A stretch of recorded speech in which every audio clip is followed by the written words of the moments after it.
부자를 꿈꾸는 이들이 있습니다. 꿈을 꾼다고 해서 다 부자가 되는 것은 아닙니다.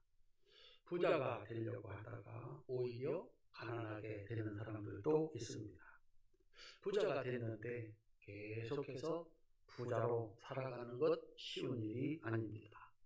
돈의 무게에 눌려서 스스로 삶을 포기하는 사람도 있습니다. 부자가 되고 부자로 살고 마침내 자손들에게 그 부를 물려주는 것은 결코 쉬운 일이 아닙니다. 오늘 본문은 예수님의 비유입니다. 이렇게 살아서 이런 축복을 받아라 가르쳐 주시는 주님의 말씀입니다. 아마도 이 아버지는 부자였던 것 같습니다. 재산이 제법 많은 것 같습니다. 그리고 그렇게 살았고 자식들한테 물려줄 것이 있는 아버지였던 모양입니다. 이 이야기 속에는 아버지의 시간과 아들의 시간이 있습니다. 첫 번째 살펴볼 것은 아버지의 시간입니다. 한번 따라합시다. 이렇게 살면 부자로 살 수 있습니다. 17절 내 아버지에게는 양식이 풍족한 품꾼이 얼마나 많은가. 부자는 혼자 될 수 없습니다. 일하는 사람들과 함께 만드는 것입니다. 일하는 일꾼에게 적게 주려는 사람이 부자 될 수는 없습니다. 고객에게 이득을 적게 주려는 사람이 부자 될 수는 없습니다. 둘째 아들이 자기 집을 이렇게 평가합니다. 내 아버지에게는 양식이 풍족한 품꾼이 얼마나 많은가. 일꾼에게 풍족하게 주는 사람이 마침내 자신도 풍족하게 되는 것입니다. 두 번째 따라합시다. 이렇게 살면 부자로 살아간다. 23절입니다. 그리고 살찐 송아지를 끌어다가 잡으라. 우리가 먹고 즐기자. 우리가 먹고 즐기자. 참 좋은 날이었습니다. 그 좋은 날에 혼자 즐거워하는 사람은 계속해서 부자로 살 수 없습니다. 그 즐거움을 온 집안 사람들과 함께, 온 마을 사람들과 함께 송아지를 잡아서 즐거움을 함께 나눌 때 그는 그 부자의 부를 계속해서 유지하면서 살아갈 수가 있습니다. 백리 안에 굶어 죽는 사람이 없게 하라. 이웃만을 위해서 그랬겠습니까? 경주 치부잣집 자신의 부를 400년 동안 지켜가는 지혜였습니다. 세 번째 따라합시다. 이렇게 살면 자손들도 부자로 산다. 예수님 탕자 비유에서 이 아버지의 행동 가운데 이해하기 힘든 하나가 있습니다. 작은 아들이 때가 되지 않았는데 자기 몫의 재산을 달라고 합니다. 아버지는 두 말 없이 주었습니다. 며칠 만에 그 재산을 모두 정리해서 떠난다고 할 때 잡지 않았습니다. 여러분 같았으면 어떻게 하시겠습니까? 근데 이 아버지는 잡지 않았습니다. 왜 그랬을까? 자해낼 것이다. 작은 아들에 대한 믿음이 있었을까? 하나님이 지켜주시겠지. 하나님께 대한 믿음이 있었을까? 그랬다면 아버지의 믿음은 잘못된 믿음입니다. 만약 이 중요한 문제에 대한 판단을 잘못했으면 부자가 될 수도 부자도 살아올 수도 없었을 겁니다. 지금까지 살면서 이 아버지는 수많은 판단을 하고 결정을 했을 겁니다. 이렇게 중요한 판단을 하는데 잘못 판단했다면 그는 부자도 될 수 없었을 것이고 부자로 살 수 없었을 것입니다. 아버지는 거지꼴이 되어서 돌아오는 아들을 기다리다가 돌아오니까 아들로 받아주고 동네 잔치를 하면서 기뻐합니다. 그 아버지의 말 속에 대답이 들어 있습니다. 24절입니다. 이 대 아들은 죽었다가 다시 살아났으며 내가 잃었다가 다시 얻었노라 하니 그들이 즐거워하더라. 아버지가 아들을 내어 보낼 때 부자가 되어 돌아올 것을 기대하지 않았습니다. 심지어 살아서 돌아올 것도 기대하지 않았습니다. 그러면 막았어야죠. 그런데 왜 막지 않았을까? 아버지의 판단은 무엇이었을까? 혹시 이런 생각을 하지 않았을까? 한번 따라합시다. 드디어, 큰 소리로 드디어 올 것이 왔구나. 모든 사람이 당하는 일을 나도 당하게 되었구나. 앞집도 뒷집도 건너집도 아들들이 속을 안 썩이는 아들들이 없습니다. 사실 이 부자는 준비를 잘하는 사람이고 또 준비를 잘하는 사람입니다. 그래서 부자가 된 겁니다. 문제를 해결할 때 준비하고 또 준비해서 다가오는 문제를 잘 해결했기 때문에 부자가 된 것이고 부자로 살아가는 겁니다. 아들의 문제가 발생했을 때 아버지는 거침이 없었습니다. 나눠 주었고 나가는 것을 막지 않았습니다. 무슨 이유인가? 지혜자는 이렇게 말합니다. 잠언 18장 12절입니다. 함께 읽겠습니다. 사람의 마음의 교만은 멸망의 선봉이요 겸손은 존귀의 길잡이니라. 아멘. 교만이 무엇입니까? 나는 그와 다르다. 우리 집은 그 집과 다르다. 내 자식은 다르다. 겸손은 나도, 우리 집도, 내 자식도 저들과 똑같다. 그런 뜻입니다. 아버지는 집을 나가겠다는 둘째 아들과 다투지 않았습니다. 한 번도 속을 썩이지 않던 큰아들이 돌변을 해서 원망을 쏟아놓을 때도 당황하지 않았습니다. 다시 한번 따라합시다. 올 것이 왔구나. 남들이 당하는 것 나도 당하게 됐구나. 우리 한국의 최고의 지성이라고 평가받았던 이어령 박사가 세상을 떠났습니다. 따님이신 이민아 목사님이 암으로 투병하다가 10년 전에 먼저 천국에 가셨습니다. 그 질병 투병 가운데 세상에 한국의 지성이라고 하는 아버지 이어령 박사를 전도를 했습니다. 이 사람이 예수를 믿겠는가?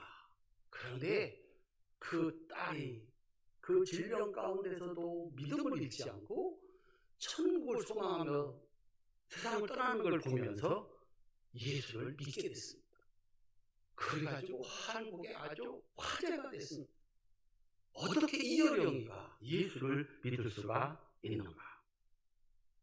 그분이 예수를 믿고 나서 이렇게 말했습니다. 유명한 말이니까 여러분들도 품격 있게 한번 따라해 보시기를 바랍니다.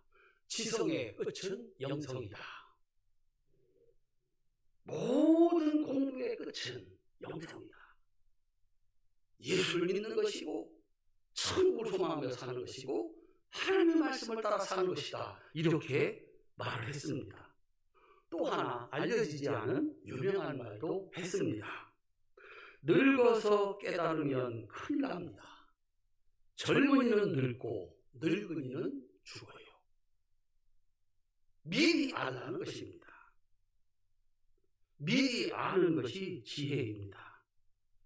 내가 나에게 어떻게 이렇게 할 수가 있어? 다른 사람은 몰라도 너는 그렇게 하면 안 되지. 이렇게 말하는 사람은 교만한 사람이라는 겁니다. 드디어 나에게도 이런 일이 일어났구나. 겸손은 모두가 당하는 일을 자신도 당할 수 있다고 생각하는 것입니다. 그래서 아버지는 이 어려운 문제를 쉽게 해결하는 것입니다. 아버지는 둘째를 내보냈습니다. 여기까지가 아버지의 시간입니다.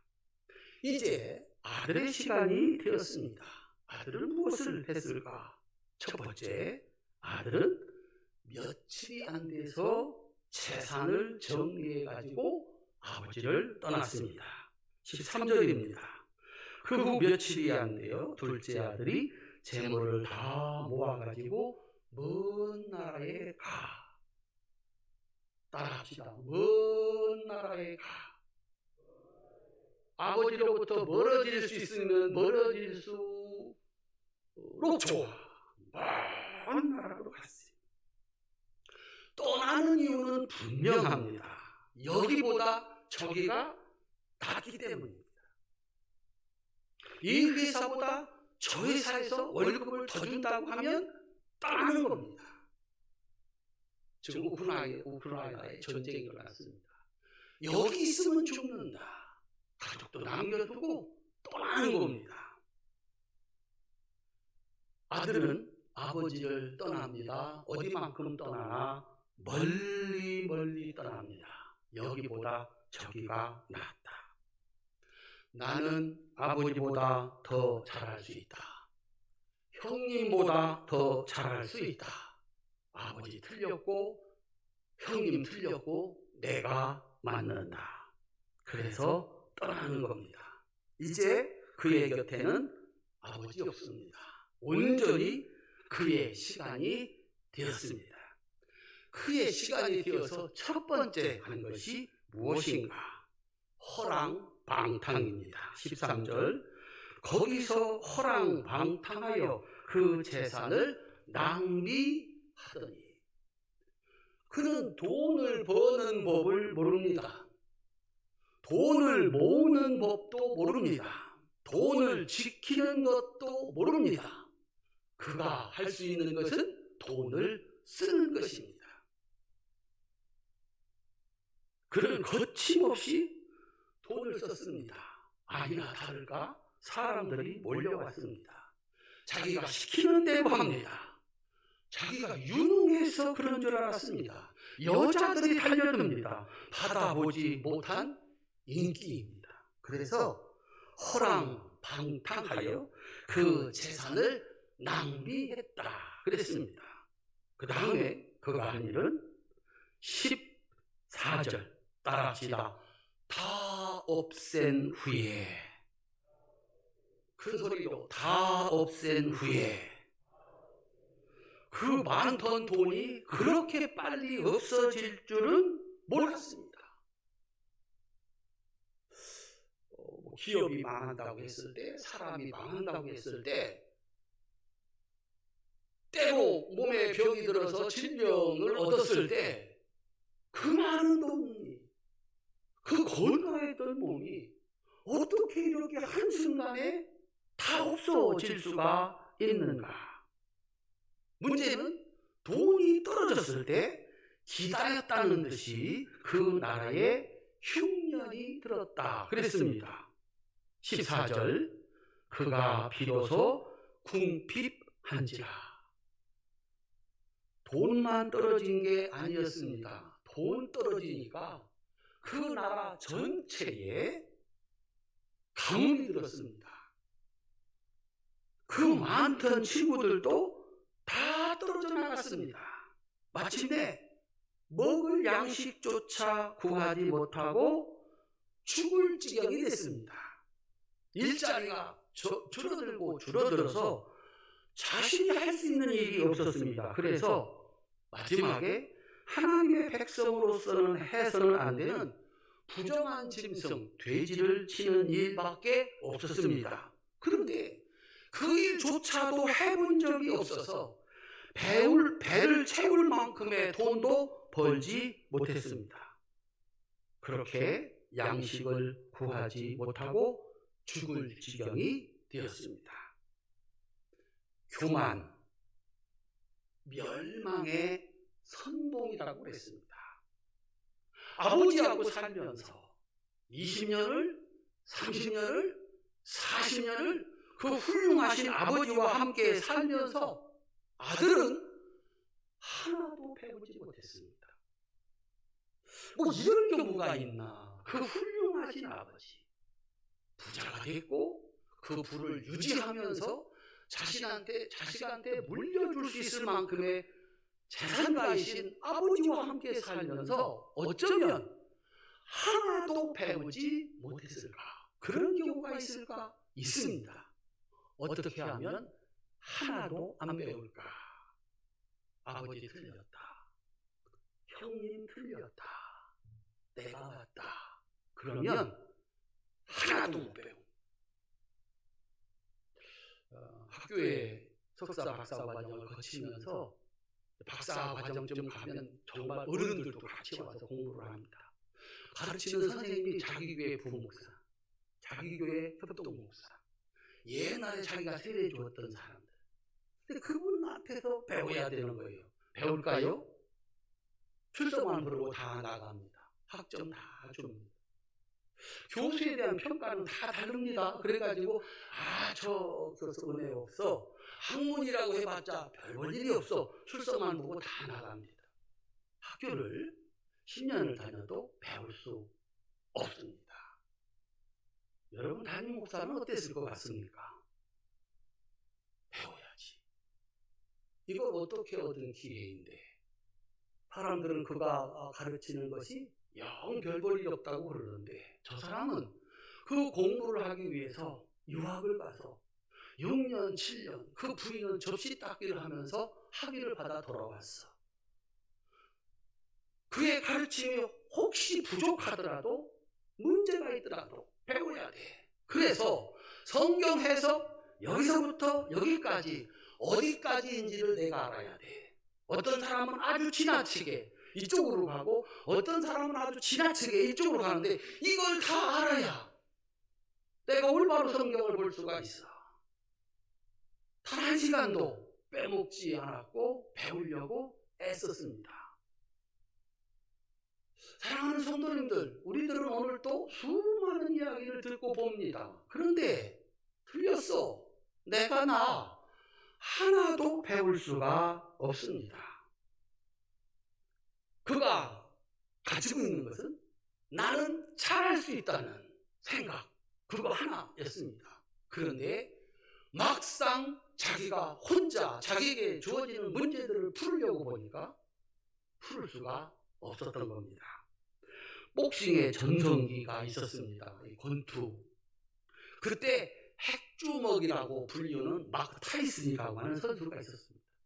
주먹이 얼마나 센지 한 방만 맞으면 그냥 나가 떨어지는 겁니다.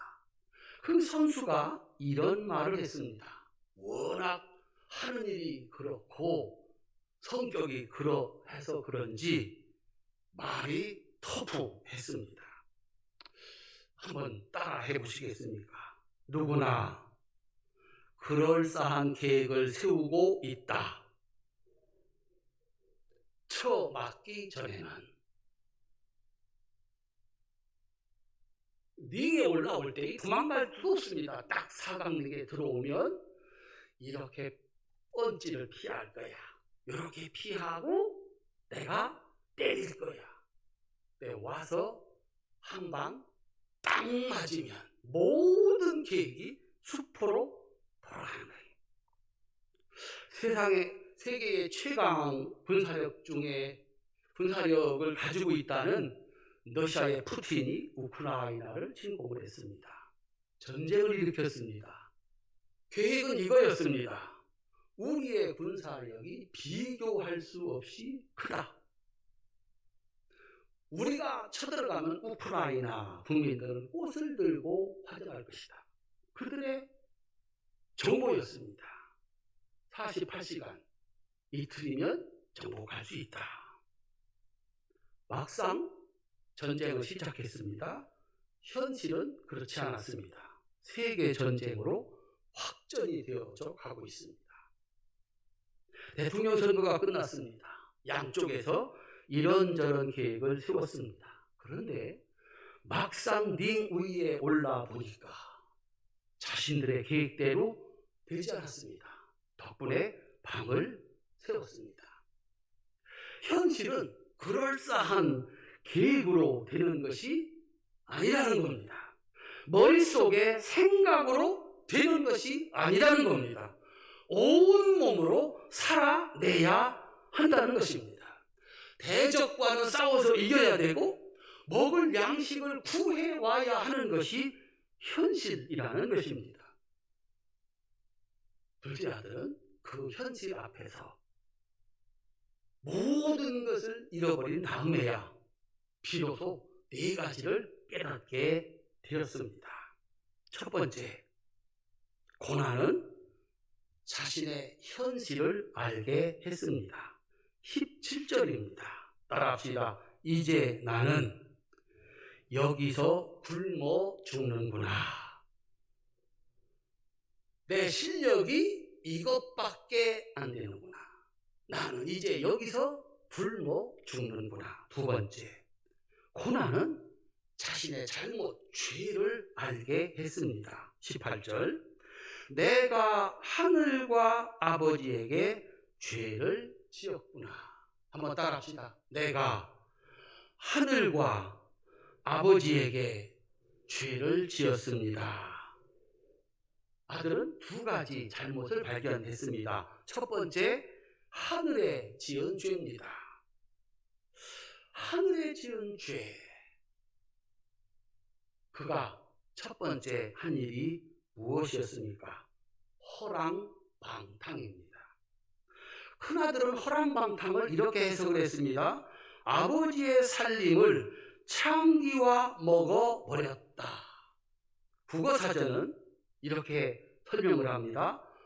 허랑방탕, 허황하고 착실하지 못하고 행실이 좋지 못하다. 그겁니다. 헬라어 원어는 아소스토라고 하는 말인데 구원에 합당하지 않다, 그런 뜻입니다. 이 둘째 아들의 문제는 첫 번째, 허랑방탕입니다. 잘못된 생각입니다. 둘째가 무슨 생각을 잘못했나요? 올바른 생각과 삶으로 하나님의 축복을 받아서 부자가 되고 이웃들의 존경을 받으면서 부자로 살고 있는 아버지가 틀렸다라고 하는 것입니다. 아버지가 틀렸고 내가 맞는다. 아버지의 방식이 틀렸고 내 방식이 맞는다, 그런 뜻입니다. 하나님이 옳다 인정하시고 축복하신 아버지를 인정하지 않는 것은 그 아버지를 인정하신 하나님을 인정하지 않는 것입니다. 이것은 구원받지 못할 죄다. 죄를 졌습니다. 그랬더니 어떤 일이 벌어집니까? 한번 따라합시다. 하나님께 죄를 지으면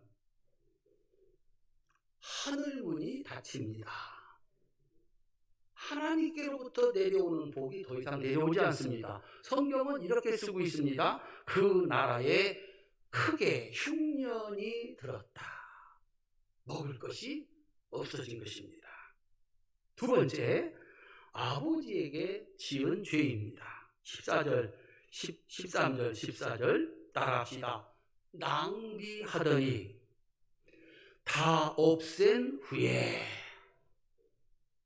아버지께로부터 받은 그 유산을 다 가지고 나왔습니다.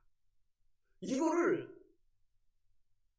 돈을 벌 줄도 모르고 지킬 줄도 모르고 할 줄 아는 게 쓰는 게 전부입니다. 낭비하더니 다 없앤 후에, 문제는 그 재물은 자신의 재물이 아닙니다. 그 재물을 위해서 자기가 한 것이 없습니다. 그것은 아버지의 재물입니다. 아버지의 땀이고 아버지의 눈물입니다. 그런데 하나도 남김없이 다 써버렸습니다. 이제 그에게는 아버지와 관계된 모든 것이 하나도 없어진 겁니다. 그래서 아들은 스스로 말합니다. 이제 나는 아버지의 아들이 아니다. 아버지 것이 하나도 내게 없습니다. 이제 아버지하고 나하고는 상관이 없는 사람이 돼버리고 만 것입니다. 내 것도 아닌 것을 내 마음대로 쓴다. 그의 죄는 아버지의 아들의 자격을 박탈하는 것이었습니다.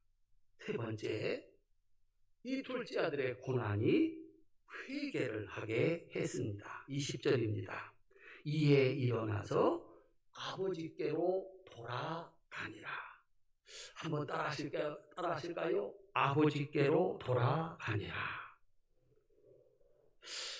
더 이상 살래야 살 수가 없습니다. 근데 정말 다행인 것은 부끄러움과 비난을 각오하고 아버지께로 돌아가고 있다는 겁니다. 이게 쉬울까요? 교회를 떠난 사람이 다시 교회로 돌아오기가 쉬울까요? 집을 나간 사람이 집으로 다시 돌아오는 게 쉬울까요? 사람은 살면서 어떻게 실수를 하지 않겠습니까? 나는 실수하지 않을 거야. 그 사람은 교만한 사람이고 마침내 멸망을 당할 것이다 그랬습니다. 사람은 잘못할 수밖에 없고 실수할 수밖에 없습니다. 문제는 회개하고 고치는 사람은 복이 있습니다. 인생은 생각보다 때로 깁니다. 잘못을 고치면 그 다음 날은 새로운 날입니다. 문제는 내가 더 이상 살 길이 없을 때 어떻게 집으로 돌아갈 수 있느냐라고 하는 겁니다. 둘째 아들은 천만다행으로 집으로 돌아옵니다. 네 번째, 고난은 아버지의 사랑을 알게 했습니다.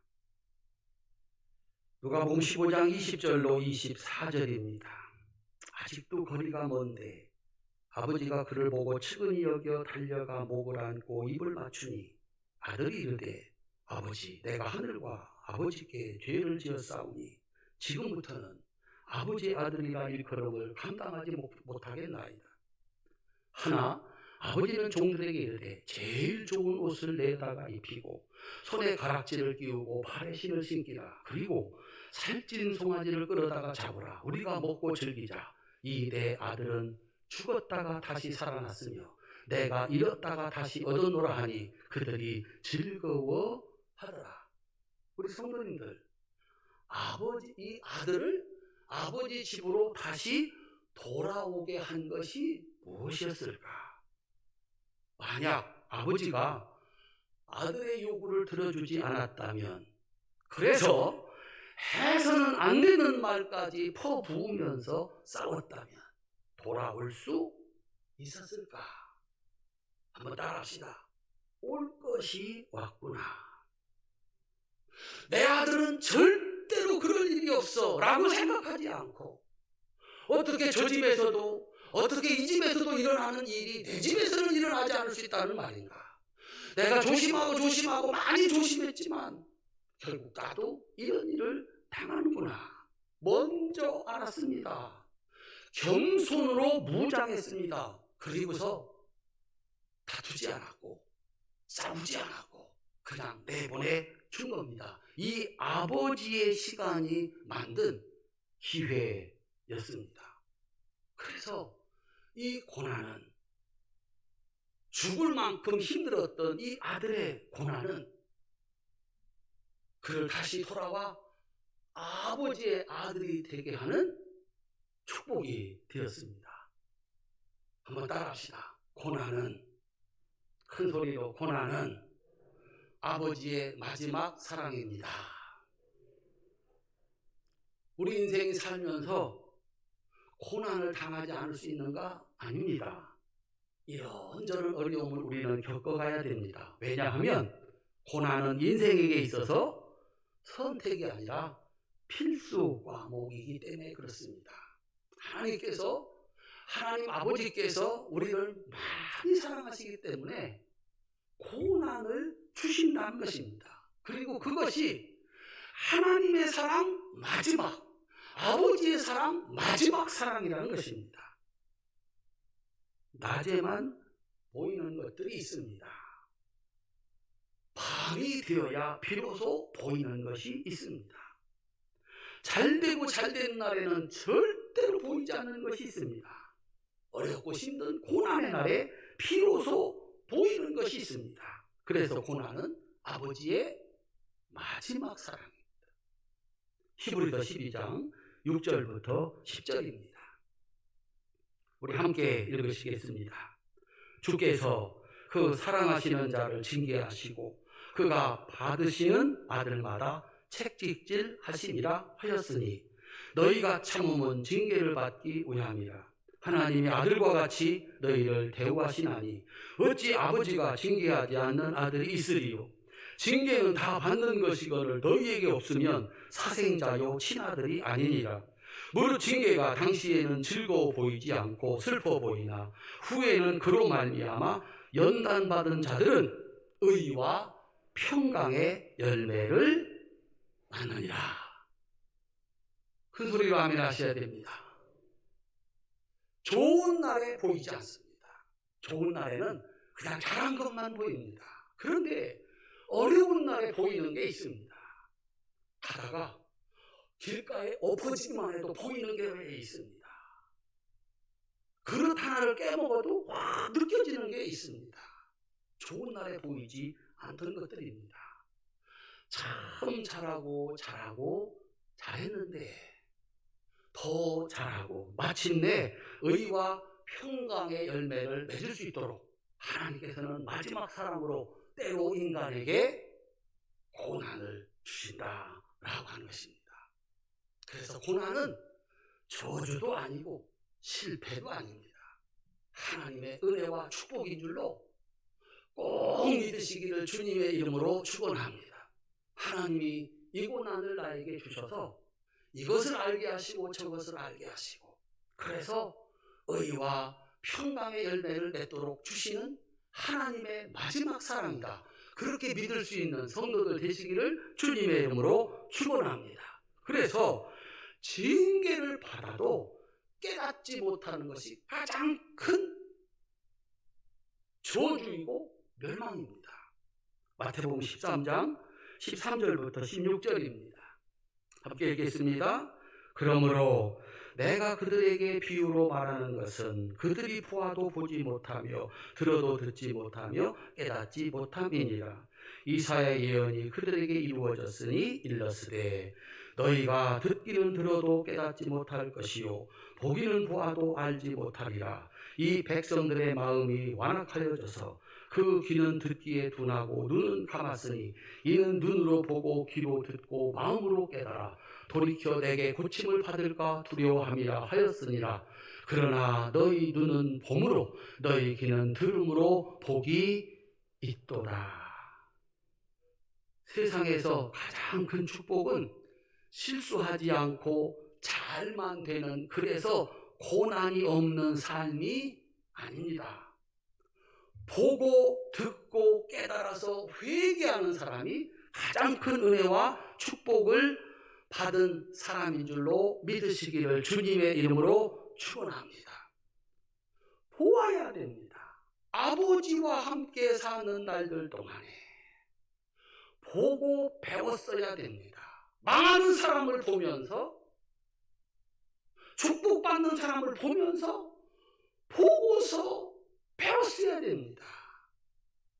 잘못하는 것을 깨달아서 고쳤어야 되고, 저렇게 하면 되는구나, 신앙생활 저렇게 하면 복을 받는구나 따라 했어야 합니다. 고난은 우리들로 하여금 보게 합니다. 마치 캄캄한 밤이 되어야 비로소 보이는 밤하늘의 별들처럼 고난은 잘못된 삶을 고칠 수 있는 하나님 아버지의 마지막 사랑입니다. 혹시 살다가 어려운 일을 겪으신다면 그 고난은 기념해야 됩니다. 소중하게 간직해야 됩니다. 마지막 기회인지도 모릅니다. 시편 119편 67절 71절입니다. 함께 읽겠습니다. 고난 당하기 전에는 내가 그릇 행하였더니 이제는 주의 말씀을 지키나이다. 고난 당한 것이 내게 유익이라. 이로 말미암아 내가 주의 율례들을 배우게 되었나이다. 아멘. 우리 인생길에 살다가 보니까 이런 일도 저런 일도 당합니다. 좋은 일 그날은 잔치하십시오. 혼자 먹지 말고 모두와 함께 즐거워하십시오. 받은 축복이 대대로 이어지게 될 줄로 믿습니다. 어려운 일이 만났을 때 생각하고 또 깨닫고 돌아오시기를 바랍니다. 하나님 품으로, 교회 품으로, 아버지 품으로 돌아오면 아버지는 거기 두 팔을 벌리고 기다리고 계십니다. 하나님을 사랑하고 이웃을 사랑하면서 겸손으로 살아가는 아버지의 시간은 그를 부자가 되게 했고 부자로 살게 했고 잃어버린 아들, 죽은 것 같은 아들을 돌아오게 했습니다. 아들에게 고난은 자신을 보게 하는 아버지의 마지막 사랑이었습니다. 언젠가 우리도 나의 울타리가 되어주고 나의 도움이 되어주었던 이들이 내 곁을 떠나고 홀로 나만의 시간을 살아가야 하는 때가 옵니다. 여기 어른들은 이미 홀로 그 시간을 살아가고 있습니다. 아버지가 내 힘이 되어주었고 어머니가 내 힘이 되어주었고 그 훌륭하신 권사님들, 장로님들이 이렇게 울타리를 쳐주어서 여기까지 온 겁니다. 언제까지입니까? 그 울타리가 다 치워지고 나 홀로 나의 시간을 살아가야 되는 때가 옵니다. 아직은 나가 누구한테 도움을 받을 수 있고 누가 나의 울타리가 되어주는 그때에 배우고 훈련해서 실력 있는 자가 되어야 합니다. 그래서 나의 시간이 되었을 때 나도 그들처럼 하나님의 사랑받고 이웃들에게 존경받고 자식에게 인정받는 삶을 살아내야 합니다. 활천의 사랑스러운 성도 여러분, 여러분의 시간은 어디쯤 가고 있습니까? 하나님을 잘 믿고 사람들을 사랑하고 자식을 때로는 고난의 삶 그 한복판으로 보낼 수 있는 그 겸손으로 그 용기로 사시고 그래서 여러분이 받은 축복을 대대로 이어가게 하시고 이제 나 홀로 이 길을 걸어가야 할 때 그동안에 60년, 70년, 80년 쌓아온 실력으로 여전히 하나님을 사랑하고 그 하나님을 믿고 걸어갈 수 있는 활천의 모든 성도들이 다 되시기를 주님의 이름으로 축원합니다. 기도하겠습니다.